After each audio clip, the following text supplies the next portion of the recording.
Hey folks, it's Rod with Pow Group. Welcome back on the Pursuit of Wealth, your home for MJ stocks, crypto assets, and interviews. Also home to the best MJ community.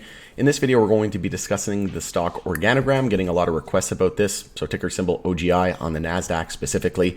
It's bear flag city at the moment. And spoiler alert, we could be seeing 80 cents USD as the potential bottom. And before you start to feel some type of way, again, I do not want it to go to 80 cents. I wish I could say it was going to $80 and the charts were saying so, but that's just not the case, right? And I'm a realist and I'm here to convey the truth and what the charts are saying and give you my thoughts and opinions and take a look at the chart, do some technical analysis. And again, this isn't financial advice. I'm an owner and shareholder of Organigram, so you should never buy or sell anything based on anything I say or write. This is not financial advice. This is for entertainment, informational purposes only, and you need to do your own research. But unfortunately, it's looking like we could see some more downside. Before we get to it, though, make sure to smash the like. It helps support me in the channel. It doesn't cost you anything. If you're new, you can subscribe, tick the bell, all that good stuff. And I would appreciate it very much. I love each and every one of you who have supported me along the way. Make sure to give Pow Group a follow on X as well. The handle for that is @GroupPow. Going to be using that as my platform of choice going forward. So again, the handle for that is @GroupPow. And I'm going to give the bull and bear case here. It's definitely tilted toward downside though, and the bear thesis. And again, this is something I've been saying for a while now that we could see more downside. I said for the last, I think, at least few weeks, couple months maybe, that we could see October, historically not a great month for stocks. We could see, maybe mid-October toward the end of October, we set a local bottom, and then we see a pretty big rally in the broader market and as well as the MJ space into the end of the year. So I think in November, December is when we're really going to start to kick it into high gear, no pun intended, in the MJ space. But unfortunately, it's looking like we could see a little bit more downside as a result of this and all of these technical patterns that are playing out. So we'll take a look at the bear flag city that's happening right now. It's absolutely bear flag city. We have an hourly bear flag, daily bear flag, and a monthly bear flag. And the most concerning is the monthly bear flag because you have more data. It's on a longer term time frame, and we've already confirmed the monthly bear flag. So I'll just draw this out again so that everybody, but you can see here it's targeting about 82 to 80 cents, I think, is the potential bottom. So we'll just delete these and then we'll draw it again so that everybody can kind of see how you do it. You take your fib tool, you just go over here on TradingView. If you don't know how to use TradingView, or if you don't have it, you can just go to the About section. You can go down here and there's a link for it here. These are trusted embedded links and products and services I use every day. And again, TradingView is a great charting tool that I recommend. It's an affiliate link, so I will get a kickback. It helps support the channel. Full disclosure, but you just go grab your fib retracement tool. You go from the high to the low, and that's because we didn't set any monthly bounce, right? It was just a lower high every candle. So once we started the monthly bounce here, that's your local low there. And then you go from the high to the low, and then you take your trend line and you take it from that high to that low, and then you move that trend line out to the 0.32 fib, and it's saying we could be targeting about 80 cents. And you can kind of adjust it here a little bit.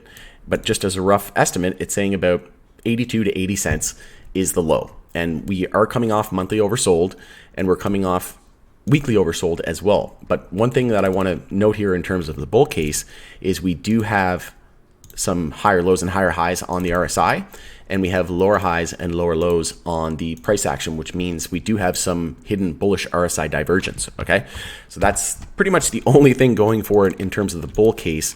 So again, we'll switch back to the bear case because it's definitely heavy tilted toward that. But again, if we take a look at the monthly time frame, and if you know nothing about technical analysis and you just buy when we're monthly oversold, and sell when we're monthly overbought. So the green marks overbought. Anything 70 and above is considered overbought. And then here is oversold, the red here. Okay, so anything 30 and below would be oversold. So again, if you just buy when we're in the oversold territory, right here, for example, you would have saw an upside of about 50x. If you sold here when we started to hit overbought, then you would have been able to realize a savings of about 92% of downside, right? So you would have been able to avoid that. And then again, here we got close to monthly oversold. If you just bought there at the oversold and sold when we got close to, we didn't even get close to it. We got about halfway there, a little over halfway there, but that was about a 530% upside potential, right? And then we started to trend back down, and now we're hitting that monthly oversold territory. So again, if you do nothing with regards to technical analysis, but pop this RSI, relative strength index, in there, then you'll do better than like 99% of retail traders, because most people only buy when they feel good about an investment and when everybody's telling them that it's a good investment. And that's generally when it starts to go the other way, right? We want to be buying when we're capitulating, when we're seeing massive downside. So that is just the RSI take and the bull thesis there.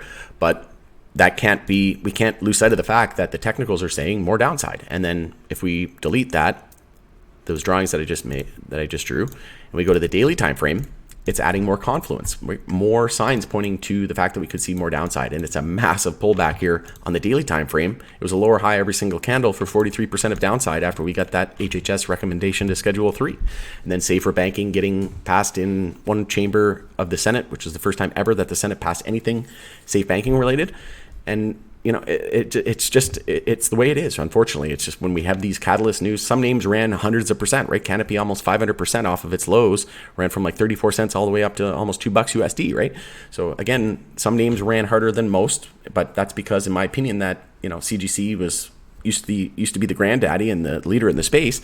So of course it's going to see a big bounce, right, based on how oversold it was and beaten down it was.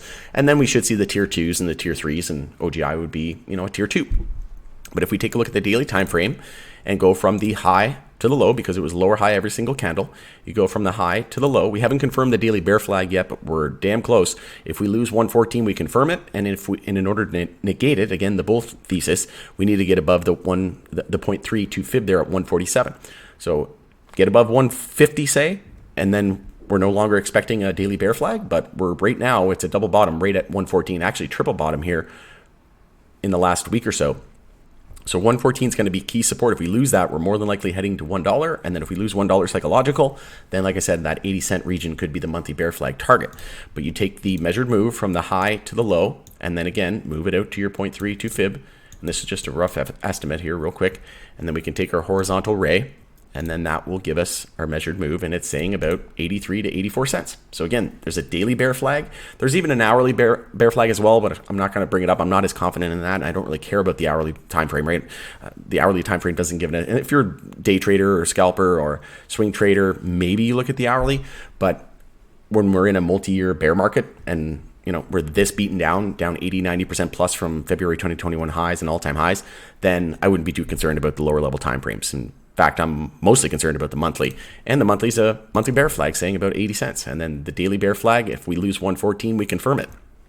So it's all about 114, lose that, heading to $1 in a hurry, and then lose $1. Like I said, we could wick down to about 80 cents, and then we're going to be daily, weekly, and monthly overbought, which is a great time to add. But again, not financial advice. You should never buy or sell anything based on anything I say or write, right? You need to do it because you want to do it.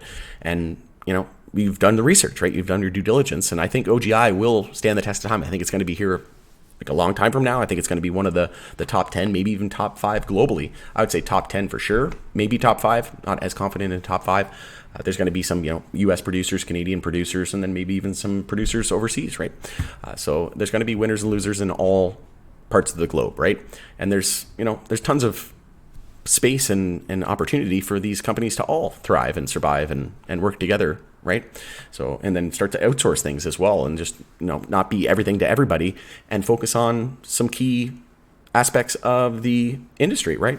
Some people would be better at, you know, producing, some people would be better at retailing, and, you know, just kind of focus on your strengths, and then have a moat and a competitive advantage as well. So I'm very confident in thinking that we could see low 80 cents. And again, the broader market is still weak, so we could see some more downside there. And then if we look at the weekly time frame, a lot of their names are above their 10-week moving average in the MJ space, or they're holding it, whereas OGI has closed below the 10-week moving average for the last 3 weekly candles. So that's not good at all. We're a month almost below it. We already had a bear cross in the stochastic, which is a little bit of a heads up here that we were going the other way. And we could see a MACD bear cross on the weekly time frame as well. So again, adding more confluence, the more signals and indicators and patterns that say we're going down versus up, well, we're going to expect down. If the more indicators, patterns, and signals are saying up, well, then we're going to expect up. But right now, unfortunately, everything is pointed and tilted toward more downside. And then we're well below, we're dropping to weekly lower lows, monthly lower lows. And then, like, look at, for example, Cureleaf. If you bring up the Cureleaf chart, which I'm super bullish on as well, it's my second biggest holding, my most favorite, it's my favorite MSO, multi-state operator. Look at the monthly time frame for, it's the opposite, right? We're bouncing on the monthly, right? Off of the lows, Cureleaf was up 165%-ish, right? But we have low, high, higher low, and higher high. So it's in a monthly uptrend, whereas OGI is still in a monthly downtrend with lower highs and lower lows. So this is definitely one of the more weaker charts. And again, I wish it was going to $80. I wish I could say it was going to $80 and the technical analysis and charting was supporting that, but it's just not. And I'd be a liar if I said it was, right? And I'm a realist first and foremost, and I'm here to convey the truth and what the charts are saying and what I see, not having any particular bias. And unfortunately, it's just going to be more downside for the time being. Hopefully I'm wrong and there's news or something like that that comes out and offsets. News can always, offset this. But unfortunately, it is what it is, right? And again, I think it'll just be buying opportunities. Anything that we do see, any more downside that we do see, especially if we get to $1, I'm going to be adding there. I'll add again around 90 cents and I'll add again around 80 cents, right? I'll just continue to dollar cost average. I don't have as big of a position on OGI as I would have liked because the chart has been remaining very, very weak. So again, I'll just kind of continue to dollar cost average as we get to that $1 mark, as we get to that 90 cent mark, as we get to that 80 cent mark. So again, it is what it is. And then in terms of, we'll just go over here to the weekly moving averages. A lot of their names got above their 50 weekly. Some names got above their 100. Like again, if we use Cureleaf for an example, Cureleaf got above its 100 weekly, right? And OGI can't even get above its 50 weekly. Not even close. So again, it's definitely standing out as one of the weaker names. But again, that hidden RSI bullish RSI divergence is the only glimmer of hope here at the moment. And if we do start to trend back to our 50 weekly moving average and come back, and start to match the rest of its peers in the sector, we could see $2.44 USD. And then if we trend back towards the 100 weekly, then we could see about $4, right? $3.90. And then if we come back to the 200 weekly, we could see about $6. So then on the daily time frame, man, we're a ways away. We're very, very far away from before we see a golden cross there as well. So it's going to be a while before we see a golden cross. I would say at least several weeks on this chart, whereas a lot of names are already seeing it. Again, using Cureleaf, it's already seen its golden cross, right? So it's definitely lagging, and unfortunately, it is what it is. So again, I'm here to be the messenger. Don't hate me, the messenger, hate the message. And unfortunately, the charts are the charts, and that's what it's saying at the moment. So going down to there, I'll continue to cover OGI, and we'll do an update sometime in the next week or so. But yeah, a lot of people were asking for this. I know it's one of the retail favorites. It's one of my favorites as well. I think it's a great company, and I think it's going to be here for a long, long time, right? So I think there's nothing to worry about. It's just going to be buying opportunities, in my opinion. But it's Rod with Powell Group. Thanks again for joining us on the Pursuit of Wealth. If you could smash the like if you think I earned it today, share it around, and I would appreciate that very much. But love each and every one of you. We'll see you again on the next video.